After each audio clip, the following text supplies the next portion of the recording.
चलो बात कर लेते हैं प्रैक्टिकलिटी की कि आज तुम्हारे साथ हो क्या रहा होगा। अभी तुम्हारे दिमाग में क्या चल रहा होगा, मैं हाफ ईयरली कैसे कोप अप करूंगा या फिर आने वाले प्री बोर्ड्स में कैसे कोप अप करूंगा। और उसका बहुत बड़ा रीजन जाता है जो तुम्हारा 11th गया है। तुम्हें भी मालूम है कि तुमने 11th घर पे बिताया है, 11th क्लास तुम्हारी पूरी घर पे रही है, और तुमने ऐसा शायद कभी सोचा नहीं होगा कि 12th में तुम्हें ऑफलाइन में एकदम से ऐसा स्ट्रेस मिलने वाला है। अब यहां पे सबसे बड़ी प्रॉब्लम हो गई तुम्हें पेरेंट्स को एक्सप्लेन करने की, क्योंकि देखो 11th में जो तुम्हारा लेजी बिहेवियर रहा तुम्हारी वजह से नहीं था, स्कूल से अगर जूम पे हो रहे तो तुम्हें भी मालूम था कि तुम्हारा वो इंटरेस्ट लेवल नहीं बनेगा और वो प्रेशर तुम्हारे ऊपर कभी कोई टीचर नहीं बना पाएगा जो स्कूल में बना सकते हैं। तो एक तो वो सीन हो गया तुम्हारा 11वीं का कि तुमने कभी स्कूल जाके पढ़ाई नहीं की। नाउ एकदम से जब 12th चालू हुआ है तुम्हारा, तो तुम्हें क्या लग रहा है कि बहुत ज्यादा प्रेशर आ गया है, और स्पेशली वो जो जून जुलाई से स्कूल खुले और एकदम से जब सिलेबस कंप्लीट होना चालू हुआ तो तुम्हारे बैकलॉग भी चालू हो गए होंगे। अब तुम्हें लग रहा होगा सबसे पहली चीज कि तुम यार पेरेंट्स को ये चीज कैसे समझाओगे कि यार मेरा पापा या मम्मी सिलेबस जो है वो बहुत स्पीड अप जा रहा है, और 11th में मैंने क्योंकि ऑफलाइन कभी स्कूल गया नहीं किया नहीं, तो मेरे लिए थोड़ा सा कोप अप करना मुश्किल हो रहा है, बिकॉज पेरेंट्स को अभी तुमसे रिजल्ट चाहिए। हाफ ईयरली एग्जाम्स होने वाले हैं ना, तो पेरेंट्स क्या डिमांड कर रहे होंगे, रिजल्ट दो, अच्छा रिजल्ट आना चाहिए, हमने तुम्हें अच्छे स्कूल में डाल के रखा है। अब तुम इस प्रेशर में क्या कर रहे हो, पेरेंट्स के प्रेशर में अभी तुम कोशिश कर रहे हो कि तुम्हारा 100% सिलेबस कैसे भी हो जाए। तो यहां पे मेरे को तुम्हें 100% सोल्यूशन देना है कि पेरेंट्स से तुम्हें कैसे कोप अप करना है, वो मैं दे दूंगा, लेकिन पूरा वीडियो ध्यान से देखना। पहले अपन 3 प्रॉब्लम डिस्कस कर लेते हैं कि अभी तुम्हारे माइंड में वो 3 ऐसी क्या चीजें हैं जो तुम्हें परेशान कर रही हैं।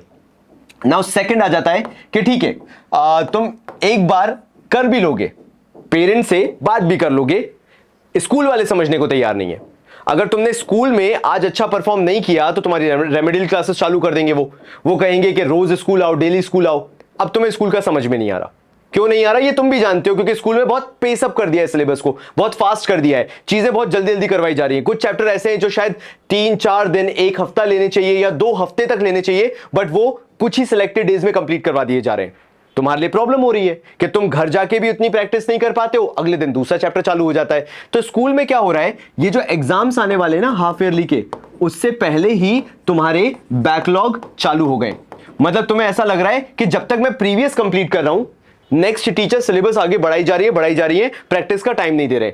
और हो भी यही रहा है, आजकल कुछ स्कूल्स में तो सैटरडे तक क्लासेस लग रही हैं, तो संडे एक दिन मिलता है खुद को कोप अप करने के लिए, वहां पे तुम क्या क्या पढ़ लोगे।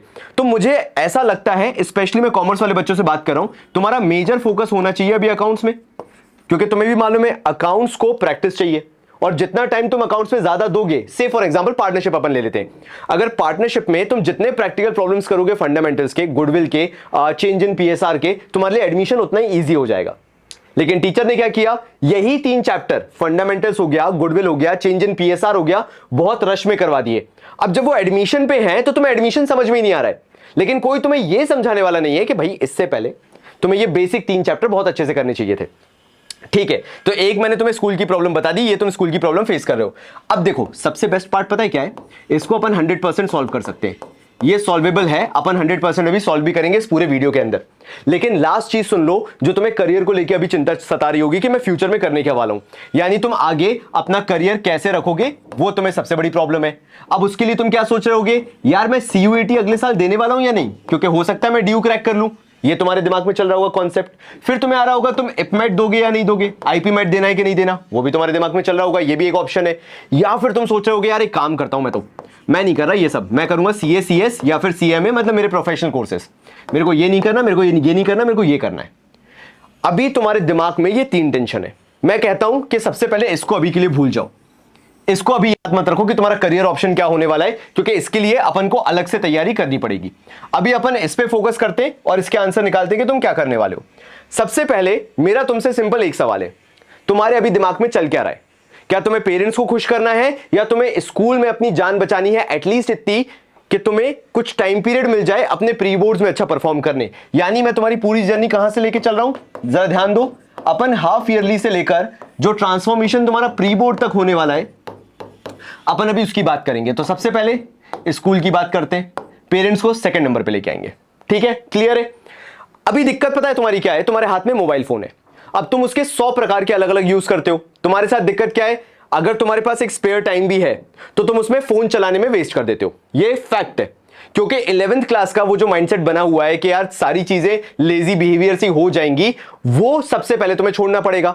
उसके लिए तुम्हें क्या करना पड़ेगा, थोड़ा सा डिसिप्लिन में आना पड़ेगा। एंड डिसिप्लिन में आने के लिए अगर तुम कॉमर्स स्टूडेंट हो तो हाफ ईयरली में मैं बोलता हूं सबसे पहले अकाउंट्स में बेस्ट रिजल्ट लेके आओ। ठीक है, अगर तुम्हारा इसका बेस्ट रिजल्ट आ गया, तुमने इसमें 100% स्कोर कर लिया, मुझे ऐसा लगता है कि तुम्हारा बीएसटी और इको वैसे ही सॉर्टेड हो जाएगा, क्योंकि ये होते हैं थ्योरी सब्जेक्ट। इसमें ये मान के चलो 80% टू 90% लाना कंपैरेटिवली इजी है, अकाउंट्स में नहीं है, और जनरली यहीं पे तुम लोग फॉल्टर करते हो। तो अपन को अभी किस पे ध्यान देना है बेटा, अकाउंट्स पे ध्यान देना है। अब हाफ ईयरली से प्री बोर्ड की प्रोग्रेस तुम्हें अकाउंट्स की ट्रैक करनी है। अब तुम बोलोगे भैया सोल्यूशन तो दो कि मैं कैसे करूं, यहां से मैं यहां तक अकाउंट्स में कैसे पहुंचूं। मेरा अभी एक एवरेज बच्चा जो कॉमर्स का ये देख रहा है ना, तुम जिनसे मैं एक्चुअली बात करता हूं, सिर्फ एक क्वेश्चन है, तुम ये बताओ कि अगर तुम्हारे स्कूल में मेजर चैप्टर्स जो जो हैं उनमें से कौन कौन से तुम करके बैठे हुए हो। मेरा क्वेश्चन है, एक हो गया पार्टनरशिप, ठीक है, दूसरा तुम्हारा कौन सा होगा, शेयर्स ले लेते, ये शेयर्स एक मेजर यूनिट है, तो नंबर 1 ये हुआ, नंबर 2 ये हुआ, और नंबर 3 ले लेते हैं, वो तुम्हारा रेशियोज एंड कैश फ्लो। मेरा तुमसे पता है सवाल क्या है, मुझे एक इसमें से बता दो जिसमें तुम एक्सपर्ट हो, जिसमें तुमने 100% करके रखा है। तुम्हारे स्कूल में इनमें से कुछ ना कुछ चालू हुआ होगा। मैं जानता हूं मेजॉरिटी ऑफ स्कूल्स में पार्टनरशिप चालू हुआ है। अगर तुम उसके बाद देख रहे हो कि भैया हमारे सिलेबस में तो शेयर्स भी आ रहा है, हमसे तो शेयर्स भी पूछ रहे हैं, अब मैं क्या करूं बताओ। मैं कह रहा हूं और करो ना, यहां पे ये और करो। तुम देखो पहले इनमें से कि तुम किसको बेस्ट प्रिपेयर कर सकते हो, तुम्हें इंटरेस्ट किस में आया है।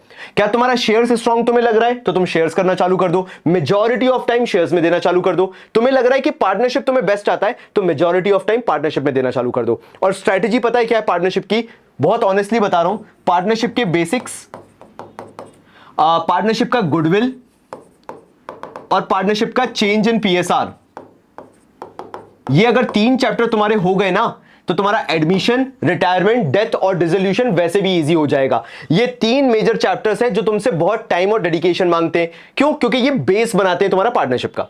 तो तुम जो एडमिशन में मेहनत कर रहे थे या तुम जो रिटायरमेंट, डेथ, डिसोल्यूशन में अपना सर खपा रहे थे, तुम एक काम करो ना, ईज ऑफ करो, जो लेजी बिहेवियर है उसको बाहर निकालो और कोशिश करो कि मैं स्टार्टिंग से डेडिकेशन देना चालू करूंगा और मैं शुरुआत करूंगा बेसिक्स ऑफ पार्टनरशिप से, फंडामेंटल्स ऑफ पार्टनरशिप जो तुम बोलते हो। अगर तुमने ये सॉर्ट आउट कर लिया ना 3 चैप्टर्स, मतलब ये मान के चलो मैं तुमसे बोल रहा हूं इसमें तुम्हें देना है ऑलमोस्ट 100% टाइम में से तुम्हारा 30% टाइम। उसके बाद फिर तुमने अगर आगे एडमिशन, रिटायरमेंट, डेथ, डिसोल्यूशन चालू किया, तुम्हें बहुत ईजी पड़ जाएगा। तो पहला सोल्यूशन मैंने तुम्हें दे दिया यहां पे कि तुम्हें पार्टनरशिप में करना क्या है। अगर शेयर्स वाली बात कर रहे हो तुम कि भैया नहीं मेरा तो शेयर्स स्ट्रांग है, शेयर्स में मैं क्या करूं, भाई सिंपल है। अगर तुम्हारा शेयर्स स्ट्रांग है तो तुम्हें शेयर्स के अंदर सबसे पहले 4 फीचर तक कंप्लीट करना है और 4 फीचर के बाद री इशू को अलग से करना है और उसके बाद वो जो प्रो रेटा वाला है ना, याद करो प्रो रेटा वाला, वो तुम्हारा थर्ड ऑप्शन होना चाहिए। यानी अगर शेयर्स तुमने शुरू किया है, इशू से किया होगा, इशू तो बेसिक है, बेसिक के बाद तुम्हें 4 फीचर और री इशू पे ज्यादा स्ट्रेस देना है और लास्ट में अगर तुम प्रो रेटा उठाते हो, या इवन मैं ये भी कह रहा हूं कि प्रो रेटा एक वक्त के लिए तुम नहीं भी करते हो, बिल्कुल एंड में जाके करते हो, तो भी तुम कॉन्फिडेंट रहोगे बिकॉज तुमने 4 फीचर और री इशू को बहुत स्ट्रांग कर लिया है। ये तुम्हारे लिए सोल्यूशन है अगर तुम्हें प्रॉपर तरीके से करना है पढ़ाई अकाउंटेंसी की। अब तुम पूछोगे भैया बिजनेस और इको आपने नहीं बताया, पहला ये वाला, फिर बिजनेस इको की अपन आगे बात करेंगे, बिल्कुल करेंगे, लेकिन पहले अपना अकाउंट्स स्ट्रांग करो अगर तुम कॉमर्स के स्टूडेंट हो तो। बिजनेस, इको, इंग्लिश और ऑप्शनल सब्जेक्ट बाद में आते हैं इसके। ये वो सब्जेक्ट है जो तुम्हें बोर्ड्स में कॉन्फिडेंस देगा, ये वो सब्जेक्ट है जो तुम्हारा सबसे ज्यादा टाइम लेगा। अब भैया टाइम बोल ही रहे हो तो मैनेजमेंट बता दो कितना करना है, तो चलो एक बार टाइम मैनेजमेंट भी कर लेते हैं, स्कूल को खुश करना है ना।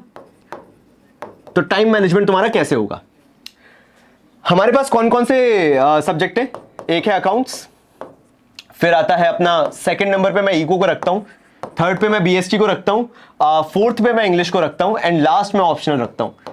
जब भी मैं अपने बच्चों को भी पढ़ाता हूं, जो भी मेरे से पढ़ता है, मैं उनको इस तरह से ऑर्डर बताता हूं, अकाउंट्स को प्रायोरिटी दो, सेकंड इको रखो, third BST, fourth English and fifth optional रखो अपना। अकाउंट्स को मान लेते हैं अगर तुम डेली पढ़ रहे हो, और डेली पढ़ना जरूरी है मेरे हिसाब से, अगर तुम मेरी बात मान के चल रहे हो, तुम्हारा डेली पर्सनल टाइम जो जाना चाहिए वो जाना चाहिए 3 to 4 आवर्स का, ठीक है। इको और बीएसटी को ऑल्टरनेट कर लो और ऑल्टरनेट में क्या करो, इको बीएसटी को 2 आवर्स ईच दो। यानी अगर तुम एक दिन इको कर रहे हो तो अगले दिन तुम बीएसटी कर रहे हो, मंडे को तुमने इको किया तो ट्यूसडे को तुमने बीएसटी कर लिया, 2-2 घंटे के स्लॉट में करते चलो। तो यहां पे 4 और 2 6 मैक्सिमम लेके चल रहा हूं मैं। अब तुम बोलोगे भैया इंग्लिश और ऑप्शनल का क्या करूं? यही तो दिक्कत है। तुम लोग क्या सोचते हो कि मैं सब कुछ पढ़ लूं, और होता क्या है फिर अपन कुछ भी नहीं पढ़ पाते, क्योंकि अपना टाइम मैनेजमेंट ही बहुत बुरा हो जाता है।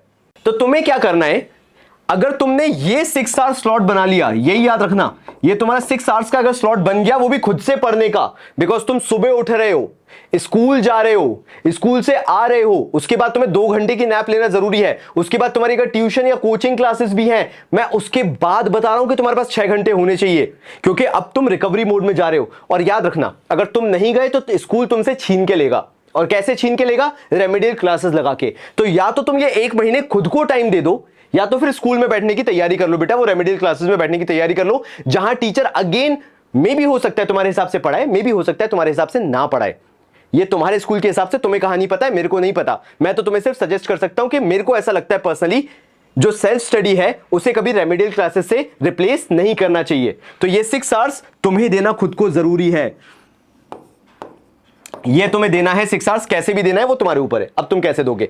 नाउ आ जाते हैं इंग्लिश और ऑप्शनल पे। मैं कहता हूं अगर तुम अकाउंट्स इको बीएसटी का कॉम्बिनेशन 5 डेज अ वीक भी चलाते हो, मान लेते हैं तुम 5 दिन पढ़ते हो, ठीक है, तो तुम्हारे पास जो 2 दिन बचते हैं, 2 डेज बचते हैं, मैं कहता हूं अकाउंट्स इको बिजनेस को बिल्कुल छोड़ दो उस दिन। अगर मैं डेली की बात कर रहा हूं तो मैं बात कर रहा हूं 5 डेज अ वीक की, मंडे से लेकर फ्राइडे तक करो ना अकाउंट्स, कोई दिक्कत नहीं है, लेकिन एक गैप भी चाहिए। तुम जानते हो ना, जिसको जितना डेडिकेशन से पढ़ना जरूरी है, उससे 1 या 2 दिन दूरी बनाना भी उतना ही जरूरी है, वरना होगा क्या, फटीग आ जाएगा, तुम्हें फिर डर लगने लगेगा, एंजाइटी होने लगेगी कि मैं हर रोज पढ़ रहा हूं फिर भी नहीं बन रहा है। So take a break of 2 days, और उन 2 दिन में इंग्लिश और ऑप्शनल का बढ़िया एक कॉम्बिनेशन बना लो, ना इको ना बीएसटी ना अकाउंट्स। यहां पे तुमने क्या किया, सैटरडे उठाया, 2 आवर्स इंग्लिश पढ़ा, और ऑप्शनल जो है वो संडे को पढ़ा 2 आवर्स। वैसे तो मैं ये कहूंगा कि सैटरडे संडे को 2 + 2 कर लो, वो बेटर है। यानी तुमने 2 आवर्स इंग्लिश पढ़ा, 2 आवर्स ऑप्शनल पढ़ा, यहां पे भी 2 आवर्स ईच कर दिया, यहां पे इंग्लिश और यहां पे ऑप्शनल। क्योंकि जहां तक मुझे पता है, जनरली तुम्हारा ये टाइम जो होता है इंग्लिश और ऑप्शनल को पढ़ने का, वो बेसिकली वेस्ट जाता है अगर तुम फोकस के साथ नहीं पढ़ पा रहे हो। तुम भी जानते हो, तुम्हारी मेरी बात है ये। तो कोशिश करो कि इसको सैटरडे संडे रखो, बाकी तुम्हारा ये टाइम मैंने बना ही दिया है ना। इससे होगा क्या, तुम ये पूछोगे कि भैया क्या मेरा हाफ ईयरली का रिजल्ट बहुत अच्छा आ जाएगा? नहीं, एक बार पीछे जाके देखते हैं अपन ने करा क्या था। हाफ ईयरली में तुम्हारा टारगेट होना चाहिए फर्स्ट डिवीजन। फर्स्ट डिवीजन का मतलब क्या हुआ, अगर तुम एक एवरेज स्टूडेंट हो, जो ये मान के चलते हैं हमेशा से एक एवरेज ब्रैकेट लेते हुए चले हो, एंड मैं यहां पे तुम्हें किसी भी तरह से इंफीरियर नहीं बता रहा, मैं तुम्हें ये बता रहा हूं कि तुम्हारी प्रोग्रेस थोड़ी स्लो है, तुम टॉपर बन सकते हो अगर तुम्हें कोई राइट स्ट्रेटेजी बता दे तो। और अभी क्या हुआ है, जो वो बैकलॉग का लूप बनता गया है, उसके कारण तुम्हारा क्या हुआ है, स्कोरिंग हो ही नहीं पाया है। तो अगर तुमने 11th में और इवन अभी 12th में स्टार्टिंग में तुम वो 70% के ब्रैकेट में फंस गए हो ना, कि तुम कितना भी पढ़ लो तुम्हारे 70% आते हैं, कितनी भी प्रैक्टिस कर लो तुम्हारे 70% आते हैं, कितनी भी मेहनत कर लो तुम यहीं पे अटके रहते हो। ऐसे केस में हाफ ईयरली में don't expect too much out of yourself. आराम से करो, चिल करो ना यार। प्री बोर्ड में फोड़ेंगे ना, यहां पे कॉन्फिडेंस जनरेट करेंगे, यहां पे फोड़ेंगे। मुझे कमेंट चाहिए तुम लोगों से कि भैया ने क्या सिखाया आज। हाफ ईयरली में अपन को कॉन्फिडेंस डेवलप करना है और प्री बोर्ड्स में अपन को फोड़ना है, खत्म कहानी। तो अब यहां पे कॉन्फिडेंस कैसे डेवलप होगा, ये तुम मुझसे पूछोगे। अपन क्या करेंगे, जब ये अकाउंट्स का टाइम टेबल अपन फॉलो करेंगे, पहले तो अपन ने स्ट्रैटेजी बनाई कि अपन कैसे पढ़ेंगे, फिर अकाउंट्स का टाइम टेबल अपन क्या करेंगे, यहां से 3 से 4 घंटे पढ़ना चालू करेंगे। जब अपने पास ये सब हो जाएगा तो अपना अकाउंट्स में ये मान के चलते हैं 60% to 70% जो अपन अटेम्प्ट करके आएंगे ना, उसमें अपने फुल मार्क्स आने। और एक बार बेटा, मेरे को नहीं पता टीचर क्या सोचेंगे, मेरे को नहीं पता पेरेंट्स क्या सोचेंगे, क्योंकि पहले मेरे को तुम्हें सोल्यूशन देना है, तुम्हारा माइंडसेट स्ट्रांग बनाना है। तो मुझे पता है अगर तुमने वो 60-70% अटेम्प्ट किया, मान लेते हैं तुम पूरा पार्टनरशिप पढ़ के गए और तुम्हारा उसमें फुल मार्क्स आ रहे हैं, तो तुम्हें पता है क्या लगेगा, यार जो मैं तैयारी करके जाता हूं ना उसमें मेरे फुल मार्क्स आते हैं। अब यहां पे तुम रेमेडियल क्लासेस से बच गए क्योंकि तुम फेल नहीं हुए। यहां पे तुम एक तरीके से पेरेंट से बच गए कि ठीक है बेटा अगली बार इंप्रूव कर लेना। और यहां पे यू गॉट द टाइम जहां पर तुम्हें अब रेमेडियल क्लासेस में नहीं बैठना है। नाउ थिंक अबाउट, तुम्हारे पास अब डेली का टाइम बच रहा है, समझ रहे हो, तुम रेमेडियल क्लासेस में नहीं बैठ रहे हो। नाउ आफ्टर हाफ ईयरली तुमने क्या किया, ये 6 आवर्स का ब्रैकेट और एक्सटेंड कर दिया। से फॉर एन एग्जांपल तुम 7 आवर्स तक लेके चले गए, तुम 4-4 घंटे की नींद कर रहे हो, 5 घंटे की नींद कर रहे हो, कोशिश कर रहे हो कि यार 1 महीने खुद को और स्ट्रेच कर लेता हूं एंड थोड़ी और मेहनत कर लेता हूं, क्योंकि तुम्हारा मोमेंटम बन चुका है। Now you don't have to sit in remedial classes, वो सब नहीं करना है। तुम क्या करोगे, तुम्हारी स्कोरिंग बढ़ने लगेगी और तुम्हें कुछ नहीं करना है। मैं ये नहीं कह रहा इसके बाद हीरो बन जाओ, मैं कह रहा हूं जो 60-70% तुम लेकर आए हो एग्जाम्स में, उसको बढ़ाकर अब 80% ले आओ। और जो मैंने प्रीवियस बताया था, कहां गया, यहां पे जो मैंने प्रीवियस बताया था कि जब जनवरी आएगा, जनवरी में तुम्हारे होंगे प्री बोर्ड्स 2, तो अपन उसको फिर कहां लेके चले जाएंगे, 90% लेके चले जाएंगे कि 90% कैसे लेके आना है। तो यहां पे क्या हुआ, सोल्यूशन दिया मैंने तुम्हें 100%। पेरेंट्स भी खुश, क्योंकि तुम्हें पेरेंट्स को समझाना नहीं पड़ा, क्योंकि तुमने स्ट्रैटेजी से अपनी पढ़ाई कर ली। तुम्हें स्कूल में, एग्जाम्स में, ये बैकलॉग में फंसना नहीं पड़ा, क्योंकि तुम्हारे पास अगेन स्ट्रैटेजी है कि तुम्हें क्या पढ़ना है और कितना पढ़ना है। You are not studying everything, तुम वो पढ़ रहे हो जिसमें यू कैन गारंटी कि तुम्हारे मार्क्स आ जाएंगे और तुम्हें रेमेडियल क्लासेस में नहीं बैठना पड़ेगा, किसी को जवाब नहीं देना पड़ेगा कि क्या कर लिया तुमने। ऐसे केस में you will be able to score good marks, at the same time you will get that personal time. तो टेक अवे क्या है, मैं फाइनली बता देता हूं। इस पूरे वीडियो से तुम्हारा टेक अवे क्या होना चाहिए, अभी पेरेंट्स को इन्वॉल्व मत होने देना। इस टाइम पे अगर पेरेंट्स इन्वॉल्व हो गए तुम्हारे कम मार्क्स के कारण, तो बेटा बहुत खतरनाक सिचुएशन हो जाएगी। यहां पे स्कूल को इन्वॉल्व मत होने देना तुम्हारे पर्सनल टाइम में। मैं सिर्फ बात कर रहा हूं तुम्हारा पर्सनल स्टडी टाइम, जिसमें तुम 6 आवर्स खुद को देने वाले हो 5 डेज अ वीक।